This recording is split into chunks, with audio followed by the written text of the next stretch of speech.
కర్కాటక రాశి. కర్కాటక రాశి అంటే పునర్వసు 4వ పాదం, పుష్యమి 1, 2, 3, 4 పాదాలు, అలాగే ఆశ్లేష 4 పాదాలు. ఇవి కర్కాటక రాశిలోకి వస్తాయి. ఈ కర్కాటక రాశి వాళ్ళకి గురువు సంవత్సరం అంతా సువర్ణమూర్తిగా రాజ్యం ఉంటాడు. ఏప్రిల్ 30 వరకు తదాది లాభాలు, అలాగే తామ్రమూర్తిగా శని సంవత్సరం అంతా రజితమూర్తిగా, రాహుకేతువులు 9, 3 రాసులందు సువర్ణమూర్తులుగా వ్యవహరిస్తున్నారు. అందుకనే వీళ్ళకి ఆదాయ వ్యయాల్లో కూడా చాలా బాగుందని చెప్పారు. కాబట్టి మిశ్రమ ఫలితాలు ఉన్నాయి, నష్టాలు ఉండవు. శ్రమ, ఖర్చులు, ప్రయోజనాలు జాగ్రత్తగా చేసుకుంటే చాలా బాగుంది.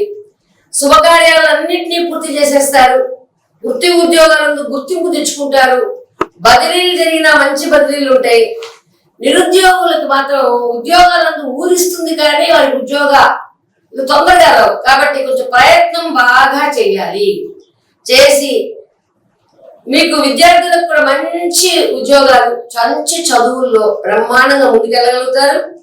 కాబట్టి ఈ కర్కాటక రాశి వాళ్ళకి కొంచెం రవి యొక్క అనుకూలత తక్కువగా ఉంటుంది. కాబట్టి ఎక్కువగా ఆదిత్య ఉదయ పారాయణ చేయండి.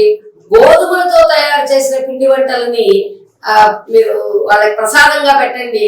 అలాగే గోధుమలు దానం చేయండి. గోధుమ గడ్డితో కొన్ని వస్తువులు తయారు చేసి పేదవాళ్ళకి పంచండి. కాబట్టి పొద్దున నిద్రలేవడం క్రమశిక్షణ ఇక్కడ అవసరం అవుతుంది, మీకు అర్థమవుతుంది. కాబట్టి ఈ సంవత్సరం అంతా మీరు కొంచెం నవంబర్లో కూడా ప్రతికూలతలు ఎక్కువగా ఉన్నాయి. కాబట్టి కొంచెం జాగ్రత్త తీసుకుని వాహనాలు నడిపే దాంట్లో కొంచెం జాగ్రత్తగా ఉండగలిగితే మీకు ఈ సంవత్సరం బాగుంటుంది.